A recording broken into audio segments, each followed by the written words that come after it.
नमस्कार। आज की कहानी का शीर्षक है सबसे बड़ा दान। तो हुआ यूं कि बहुत समय तक मगध में रहने के बाद गौतम बुद्ध ने निर्णय किया कि अब यहाँ से प्रस्थान करना चाहिए। बहुत से ऐसे दर्शनाभिलाषी थे जो उनके पास इस अनुरोध के साथ आए कि हम आपको कुछ दान देना चाहते हैं, कुछ भेंट देना चाहते हैं, कृपया आप इसे स्वीकार करें। तो गौतम बुद्ध अपने आसन पर विराजमान हुए, अपने शिष्यों को भी आसपास बिठाया। उनके सामने एक लंबी कतार लग गई जिसमें मगध के सबसे धनी धनाढ्य व्यक्ति खड़े थे। यहाँ तक कि राजा बिंबिसार भी स्वयं वहां पर उपस्थित थे। धन धान पशु पक्षी भूमि अनमोल उपहारों का वहां पर ढेर लग गया। गौतम बुद्ध जो भी उन्हें दान दक्षिणा दी जाती उसे हाथ हिलाकर स्वीकार कर लेते थे। अचानक उनकी दृष्टि पड़ी पंक्ति के अंत में खड़ी एक बिल्कुल निर्धन असहाय सी वृद्ध महिला पर। वो बहुत ही संकोचवश इस पूरी प्रक्रिया को देख रही थी। कातर दृष्टि से गौतम बुद्ध की तरफ देखती, पंक्ति की तरफ कदम बढ़ाती, फिर पीछे हो जाती, फिर आगे बढ़ती, फिर पीछे हो जाती। गौतम बुद्ध ने उस महिला को आगे बुलवाया और पूछा कि बताइए क्या बात है। तो वो वृद्ध महिला हाथ जोड़कर बोली, प्रभु मैं बहुत ही निर्धन महिला हूँ। मेरे पास न घर बार है न धन धान है। आपके दर्शन की अभिलाषा थी तो यहाँ चली आई। रास्ते में पेड़ से गिरा एक आम मिला। बहुत भूख लगी थी, आधा मैंने खा लिया है, आधा आपको अर्पित करना चाहती हूँ। जब यहाँ आई तो मैंने देखा कि धन दौलत का तो अंबार लगा हुआ है। मेरी हिम्मत ही ना हुई कि आप तक आगे आकर ये आम पहुँचा सकूँ। तो गौतम बुद्ध उठ खड़े हुए, अपने आसन से नीचे उतरे, दोनों हाथ फैलाकर उस महिला से कहा, माँ आप ये आम मुझे दीजिए। उस महिला ने खुशी से वो आम गौतम बुद्ध को अर्पित कर दिया। लेकिन राजा बिंबिसार को काटो तो खून नहीं। चकित रह गए, बोले भगवान मैंने इतना बड़ा दान दिया। यहाँ पर सारे धनी धनाढ्य संपन्न लोगों ने धन दौलत दक्षिणा दान का अंबार लगा दिया है। आपने इस सबको केवल हाथ हिलाकर स्वीकार किया और ये महिला जो झूठा फल आपको देना चाहती है, इस फल को आप हाथ फैलाकर ले रहे हैं। ये बात मुझे समझ नहीं आई।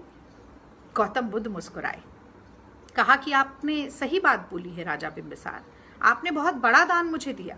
यहाँ के संपन्न व्यक्तियों ने, धनी व्यक्तियों ने भी बहुत ही अनमोल तोहफे उपहार दान दक्षिणा मुझे दी। लेकिन ये सब तो आपकी संपत्ति का अंश मात्र है और उसे देते हुए भी आपके मन में प्रतिस्पर्धा और अहंकार का भाव है। एक व्यक्ति इतना दान दे रहा है तो उससे ज्यादा दान मैं दूंगा और ज्यादा बड़ा दानी कहलाऊंगा। यह अहंकार और प्रतिस्पर्धा की भावना दान की मूल भावना का हनन करती है। और इस वृद्ध महिला को देखिए, इसके पास कुछ नहीं, केवल ये जूठा आम है और ये आज अपना सर्वस्व मुझ पर निछावर करके जा रही है।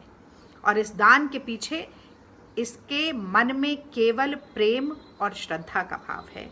इसीलिए राजा बिंबिसार मेरे लिए ये अब तक का सबसे बड़ा दान है। साथियों, कोरोना का संकट बहुत गहन है।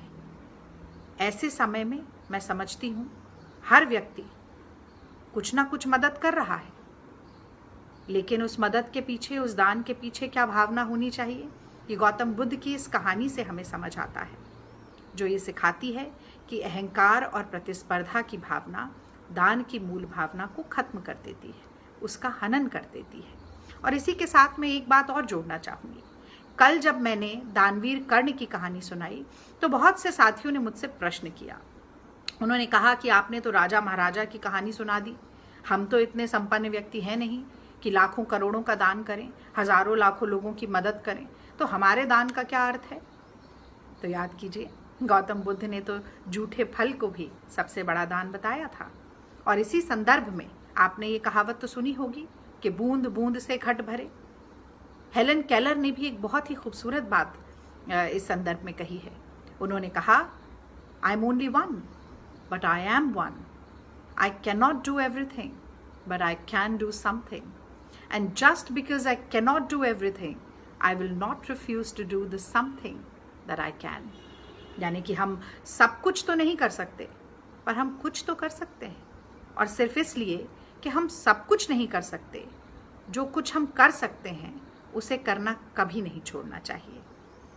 छोटे से छोटा योगदान भी इस संकट से, इस महामारी से, इस आपदा से लड़ने में बहुत ही सार्थक साबित होगा। इस संदेश के साथ आज मैं आपसे विदा लेती हूँ। कल एक और कहानी सुनाऊंगी। इतने धैर्य के साथ सुनने के लिए, इतना बढ़िया रिस्पॉन्स देने के लिए आप सभी का बहुत बहुत धन्यवाद। जय हिंद।